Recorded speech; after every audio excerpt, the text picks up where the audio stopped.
Lovely to be with everyone, and what an honor and a privilege it is to be able to share the final chapter of the Gospel according to John. We don't say John's Gospel because it's not really his, is it? It's not John's Gospel, is it? It's the Gospel of Jesus, isn't it? It's the good news of Jesus. I always say things like John's Gospel or Mark's Gospel, but actually, this is the Gospel, the good news of Jesus, according to, in other words, the perspective of John. And we've had a fantastic time in this series, I think you'd all agree. I would encourage you, if you've missed any, do listen to podcasts and things. There's been a week given to each chapter, full confession, John is my favorite book. You're probably not allowed a favorite book, but it is my favorite book of the Bible for sure. And it's different. It sort of stands out from the other gospel accounts, which we refer to as the synoptics. You might have heard that before, the synoptic gospels, which means that the word means to be seen together or having like a common view. And so the other three gospels, if you read them back to back to back, you'll find sort of have a very similar feel. You'll think, I've read this before. Well, you have, because most of it has been said before. And most of the Gospels, the first three, or the synoptics rather, contain much of the same writings. So, for example, you have sort of about 20 miracles in each of the Matthew, Mark, and Luke. They each have about 20, and each one has about one or two that are different from each other, unique ones. Whereas John doesn't record any of the same miracles, but records 7 unique miracles. Interesting. The other thing that you might find interesting is that most of Jesus' teachings in the synoptic gospels, Matthew, Mark, and Luke, are in the form of parables. John's gospel, I'll say it again, the gospel according to John, doesn't contain any parables, really. All of the teachings are built around metaphor, normally. Jesus, and that's where you get things like the I am sayings, I am the bread of life. And then Jesus will then unpack what that means. And so you get this really sort of in-depth, but sort of more sort of theologically sticky and interesting view of Jesus. Anyone remember any of the other I am sayings? Come on, you've got to know some. Yes. Yes.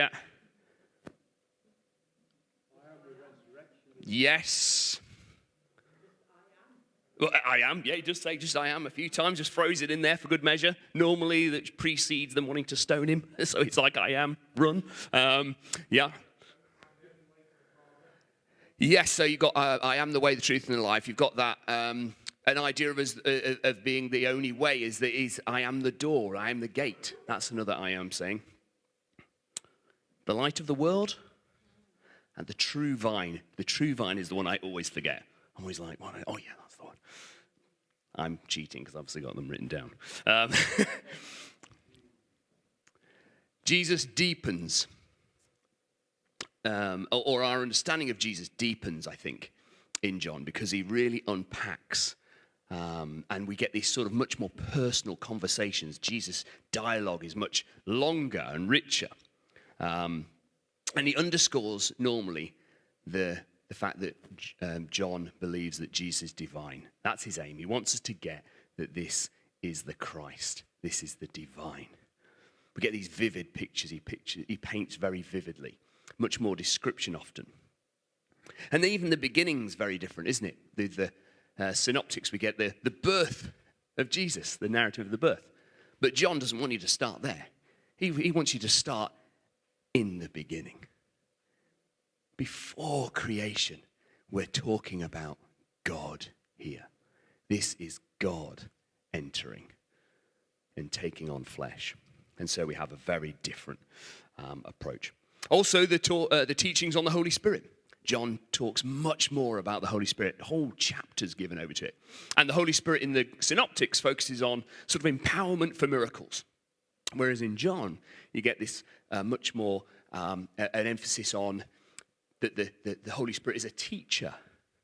It is the person that draws alongside us, that he's a comforter, a counselor, that has this interaction, it's relational. It's not to say that it isn't empowerment. It is empowerment to live a Christ-fueled and inspired and energized and filled life. But it's also that the Holy Spirit brings peace and is this defender that walks with us. And then finally we get to the crux, as it were, quite literally, of the Gospels, which is Jesus' death and resurrection. And John paints this in a different sort of way. He makes a big meal of it. The narrative starts in chapter 13. You've got chapters and chapters building up to this death and resurrection.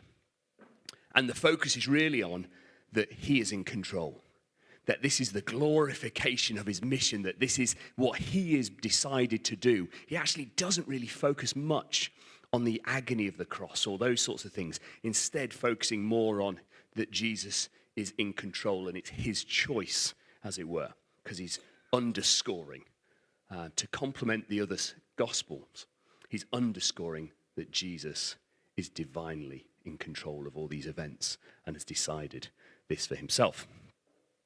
And then we get to chapter 21. And in the synoptics, we sort of, normally they, or two of them at least, finish with some sort of great commission, don't they? You know, go make disciples, kazam, Jesus ascends, and all that sort of stuff. But in John, it's very different. We again get this much more personal interaction. And we're going to unpack and talk about that a bit, where Jesus is talking with his disciples, has food with them, and then gives them some sort of tips, I would say, some overarching ideas that we can look at for life. So, let's get at it. That was a long recap, wasn't it? But there we are. Useful, maybe. John 21. So, we've just had this crazy time. Jesus died. He's raised himself from the dead 3 days later. Obviously, an absolute emotional roller coaster, to put it mildly, for his disciples and those who followed and loved him. You know, absolutely just like, you know, you sort of see those films and sometimes it just feels like you're on this like emotion, like times a million, yeah? This is what's happening here. And the last time they'd seen Jesus, he'd appeared to them when they were sort of in hiding, we see, it appears, and he sort of reveals himself that he's raised from the dead. He's already appeared and spoke to the women at the grave, Mary Magdalene specifically, named in John actually, and then he appears to the 12. First time without Thomas, who's like doubting, I don't believe you. Second time, Thomas is there. Jesus is like, well, here you go, son. Put your fingers in my hands if you need to. And then they're all like, yeah, this is cool. Jesus is back. We're on for a winner. And then we then pick up the story a bit later, because Jesus told them to go ahead of him to Galilee. And so they're sticking to the plan, actually. They're going to Galilee, and it's been some time. It takes 5 to 7 days to walk there to begin with. You know, it's a good old trek. And it's probably been a good few weeks. And so they're kind of just kicking about, not really knowing what to do, I think. Sort of, you know, what should we do today? And then Peter comes up with this idea of, well, I'm going to go fishing. They're probably hungry, for one. I mean, that's a good reason to go fishing. 2, maybe need some pennies, some money. And so they go out and start fishing. And it's just a mundane Monday.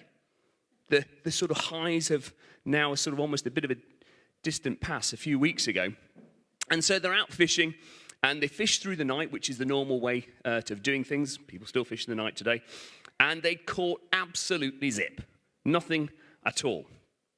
And Jesus turns up on the scene, and it's interesting because we don't see Jesus arriving, actually. It's just sort of like turns and Jesus is there. So let's pick it up. So they went out into the boat, but that night they caught nothing. Early in the morning, Jesus stood on the shore.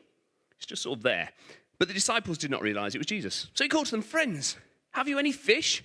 Knowing that they don't. He's a scamp. No, they answered. He said, throw your net on the right side of the boat and you will find some. So they do that, and suddenly they catch a load of fish. They're sort of looking at each other. You can just imagine in the boat, they're like, wait a second. We've been here before, lads. And John pipes up and says, it's the Lord. Kairos in Greek, God, as it's written in the Greek version of the Old Testament. So it's they really know who it is. And Peter, and this is why I love Peter, he just sort of jumps straight out of the boat, grabs his jacket, whoosh, he's off. The rest of them are sort of like, trying to deal with the fish, the boat. Peter's like, nah, makes a beeline straight for Jesus. I love that about Peter. He's sort of a bit impulsive, but he's sort of, I don't know. You know where his heart is, right? We would say he's got his heart in the right place. Or it's probably more accurate to say he's got Jesus in the right place in his heart. That he just wants to get to him. And so he gets to the beach and there's this fire burning. And it's a specific fire, actually. It's not a pyre. The Greek word would normally be pyre. But he actually uses the word anthrachia, a coal fire. A coal fire. And that means that Jesus has been there for some time, for one thing. Because, you don't get a coal fire. You don't get coals quick. You've not just set them going. He's been there some time. So Jesus has been watching them. And they're just all arriving, about to get some grub. And they've probably come on the back of being pretty frustrated. It's been a good while since anything decent's happened. And I think, and they arrive on the shore, and Jesus prepared this. He's got this fire going, and he's actually prepared breakfast. Now, I'm guessing that Jesus is a good chef. Being the creator of the universe and all, I'd imagine he knows how to whip up a good brekkie, right? For us, that's a full English with all the trimmings. But back here, this is bread and fish. But I think he's going to have a certain je ne sais quoi, It's a bit of the salt. But he's going to be doing something that makes this a pretty good meal. And so I think in this, there is some pretty good little lessons. These guys are just going about the mundane. They've had these encounters with Jesus recently where literally the resurrected Christ is in the room. And then fast forward a bit, and there's really nothing really that interesting going on. And they're just like, shall we go out fishing? I don't know what else to do. Let's go out fishing. And then you don't catch any fish. All night, no fish. And I think we've all had that, where we've had encounters with Jesus and we're like, I can feel it's like Jesus in the room. And then a couple of weeks later, you can wake up one morning, feels like you've been gargling with razor blades all night. You get in the car, you scream at the kids, you arrive at work, the project you've been working on for weeks is going absolutely Pete-tong, and you want to strangle one of your colleagues. And somehow in that midst, you're thinking, where's Jesus? Where's God in all this? And I would say, firstly, that he's watching. Jesus was on the shore. He was there already. He'd already gone ahead of them to Galilee, and he's on the shore watching. And God isn't idle. He's always preparing something.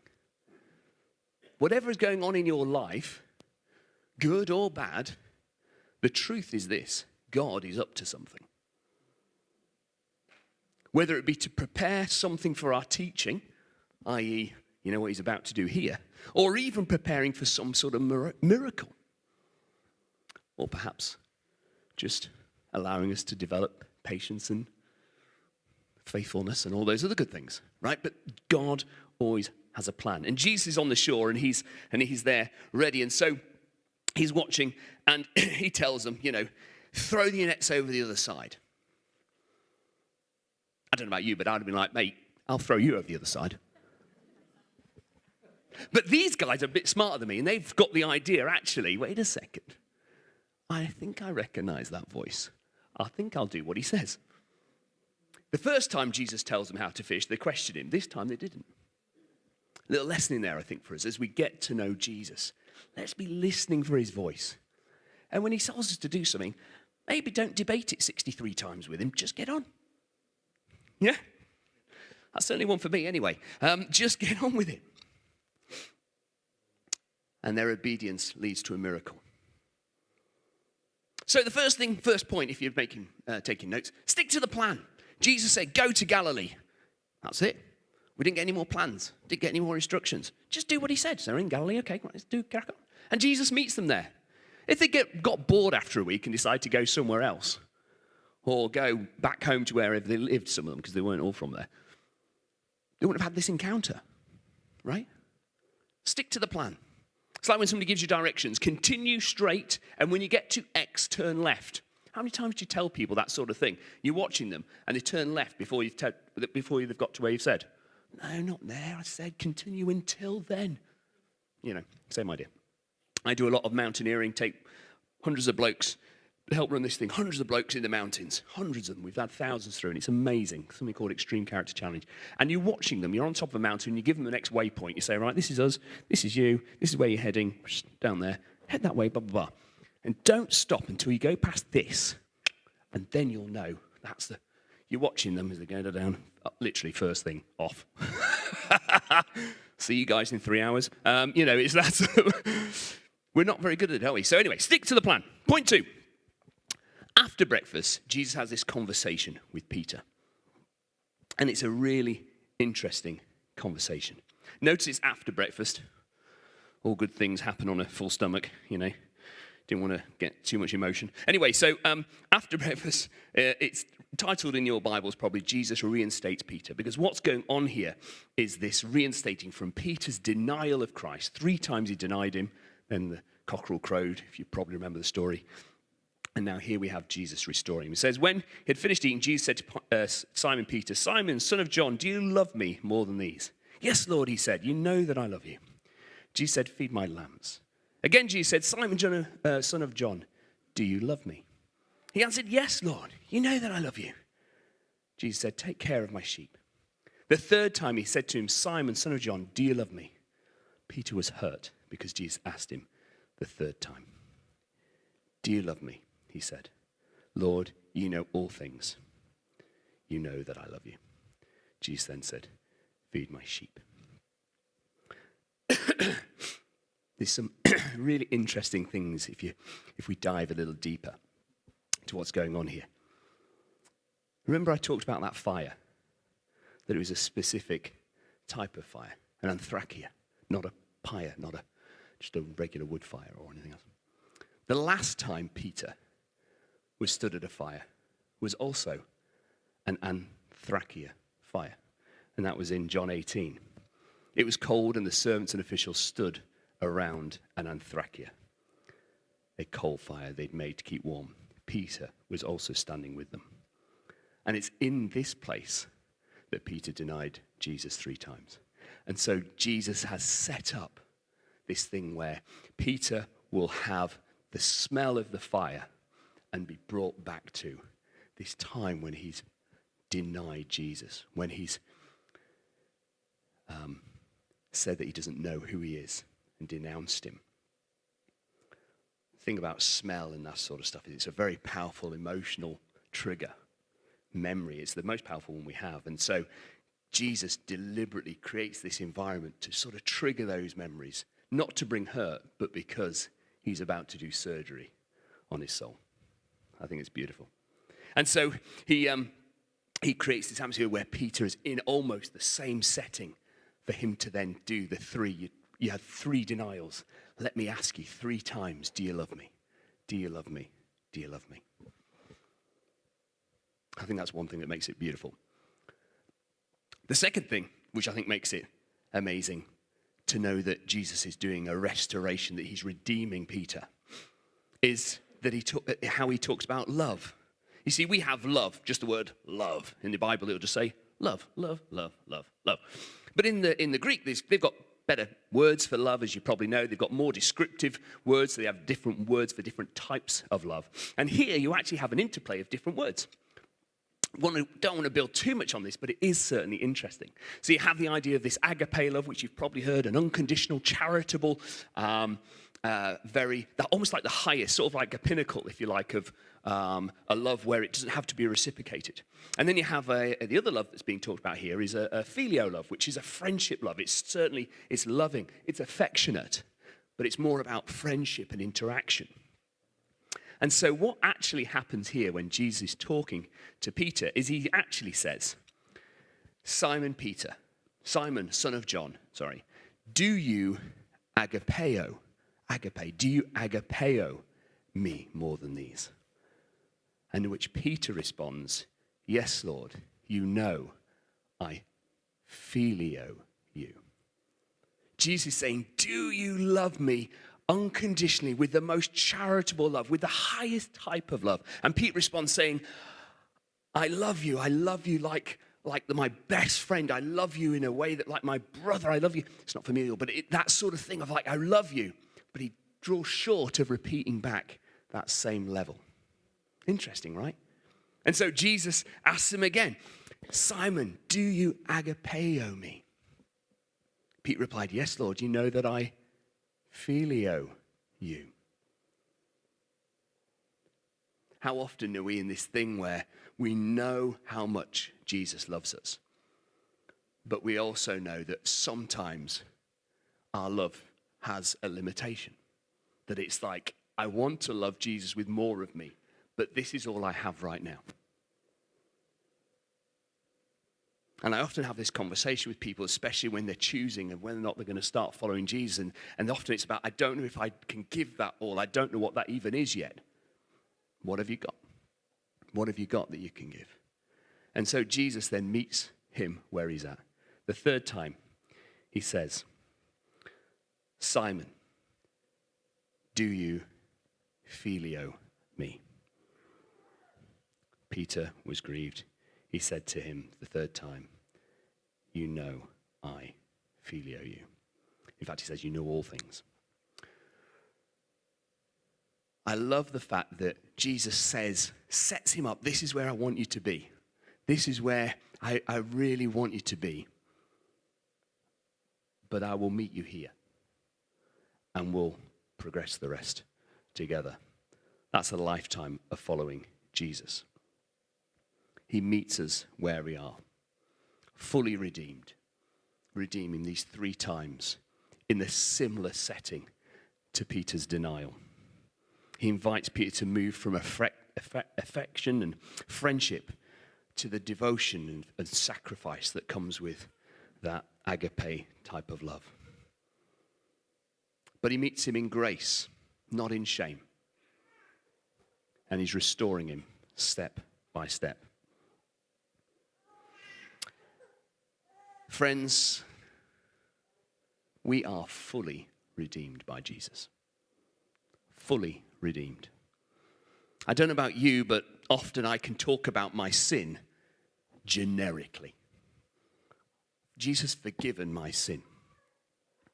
And we can talk about that, I think, quite easily. But Jesus' forgiveness and redemption is specific and holistic. It is specific. He takes Peter to this moment. The thing he would probably have carried as his failure and his biggest regret and the thing with shame for the rest of his life, perhaps, if Jesus had just glossed over it. Right? But Jesus wouldn't allow that to happen. He took him back to that point and walked back through it, saying, I redeem that. I redeem that. I redeem that. How? Because I love you. I love you. Agape. Right? Beautiful. And he does that for me and you. So he forgives you for last Wednesday when you stubbed your toe on the end of the bed and you came up with all these creative adjectives. Which we've all done, right? Most of those, sort of that eloquence of adjectives comes out for me in the car. When somebody cuts me up, I find new and creative ways to describe what's just happened. But Jesus forgives me for those. But he also forgives 2 years ago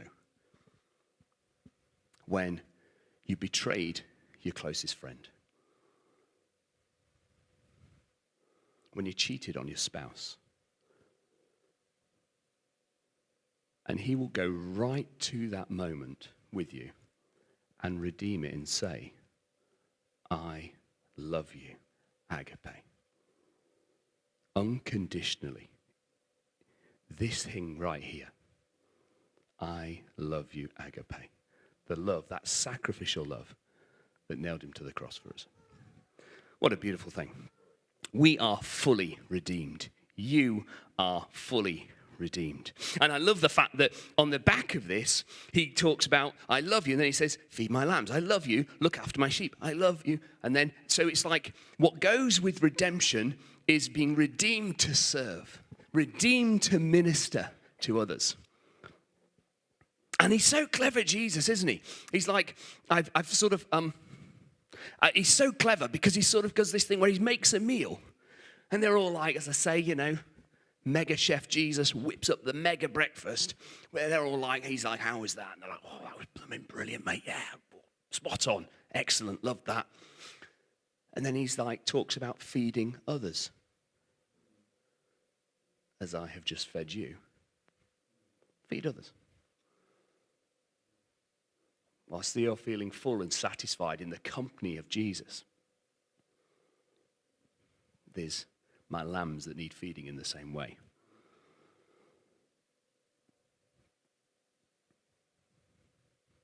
He's a clever man. We are redeemed to feed and serve and minister to others.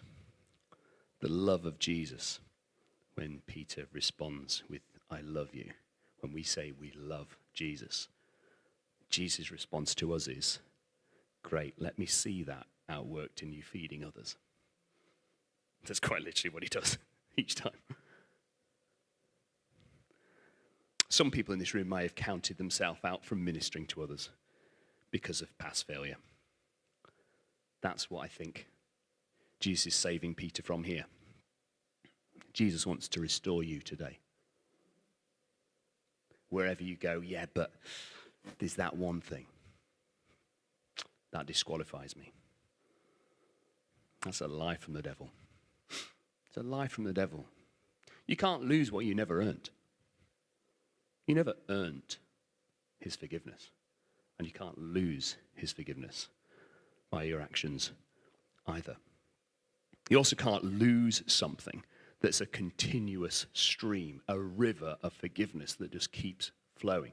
The blood of Christ that we celebrate with communion is a continually active thing, past, present, future. Whatever thing in the back of your mind tells you you're disqualified or that you can't because of, it just isn't the truth. It's a life from the pit of hell is what it is actually, but it's definitely not from Jesus. He loves you, loves me, and wants to see us restored and wants us to be there ready to throw the net out on whichever side he asks us to. Are you still with me?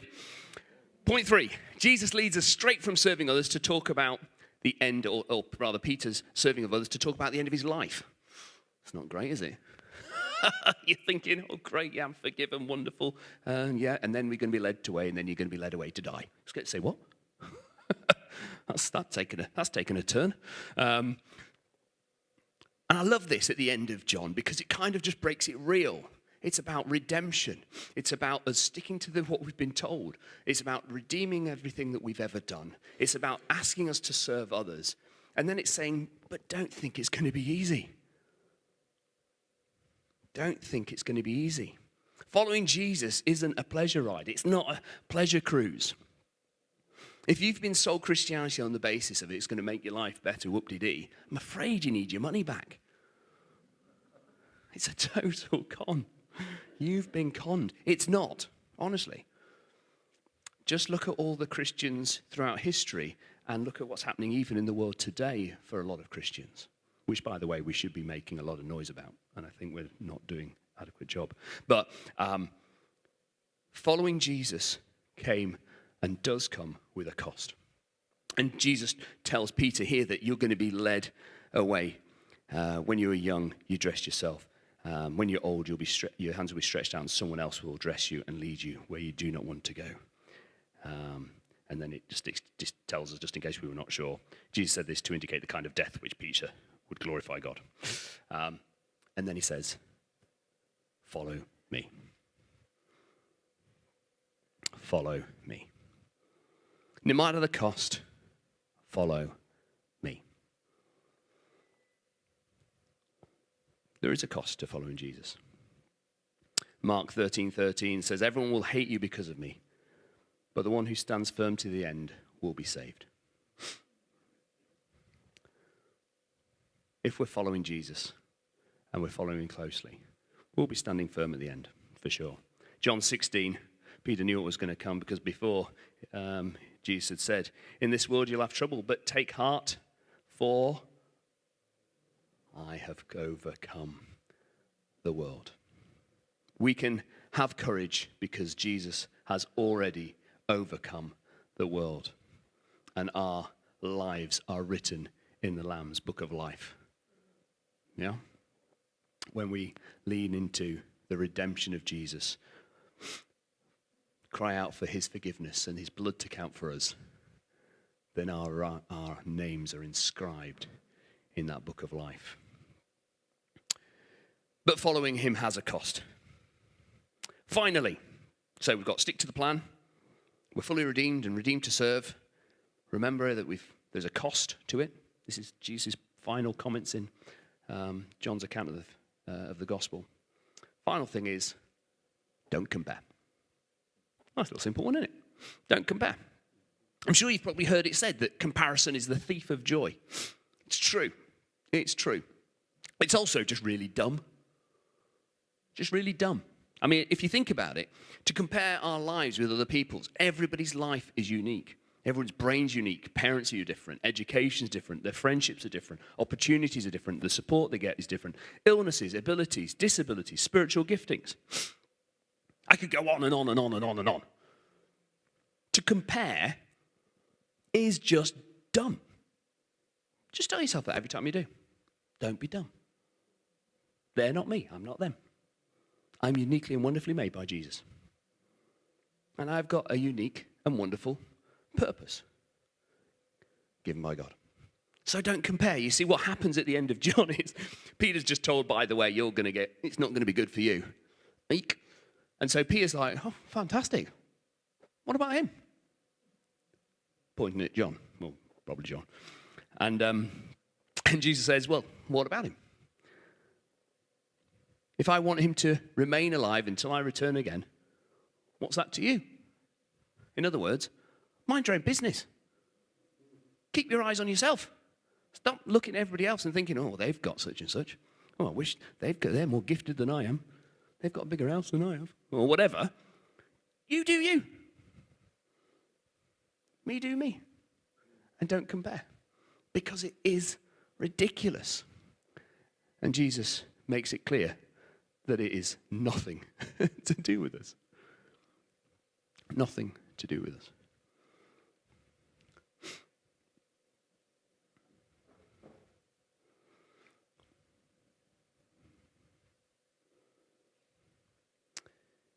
There's no, as I said already, there's no Great Commission as such. But I think you can sort of see the Great Commission even in this chapter, that he's reminding Peter, and therefore all of us, that we're restored when we mess it up. And that also that we're restored to serve, and that love from Jesus and love for Jesus results in feeding the sheep and looking after the sheep. So he got that commission in some senses. But I do love the fact that it goes over some of these really simple things. Stick to the plan. Whatever Jesus said last, stick with that. Wait for the next thing. That doesn't mean be idle, by the way. Let's point that out. They're not sitting at home just twiddling their fingers. They're not just like, playing on the Xbox or watching Netflix. They're out in the boat. They're out doing stuff. And Jesus can direct movement. It's really hard to direct people who aren't moving anywhere, if you've ever tried to do that. Movement helps people get directed. If you're just stood still, turn left, well, you're stood in the same place, if you know what I mean. So directing things that move is so much easier. But anyway, I'm going off track. But yeah, the idea of sticking to the plan, and then this idea of redemption, that we're all redeemed, the very worst thing we've ever done, the time when we've denied Jesus, when we've done something completely opposite to the things that he would want us to do. He redeems those, and he redeems those specifically. And it redeems us for a life of service. That life of service will come at a cost, that there is a cost to following Jesus. It brings tremendous joy. There is nothing better than us living within the purpose for which we were created. That will bring you the most fulfillment and joy that anything else, that nothing else in life can. Doing what you were designed to do by your Creator.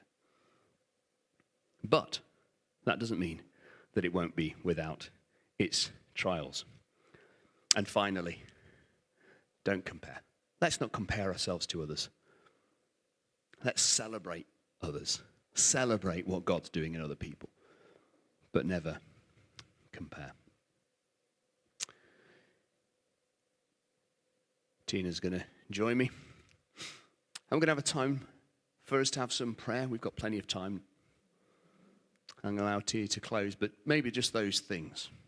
Which part of these things relate to us? I'm sure there's something there that would relate to each one of us in a different kind of way.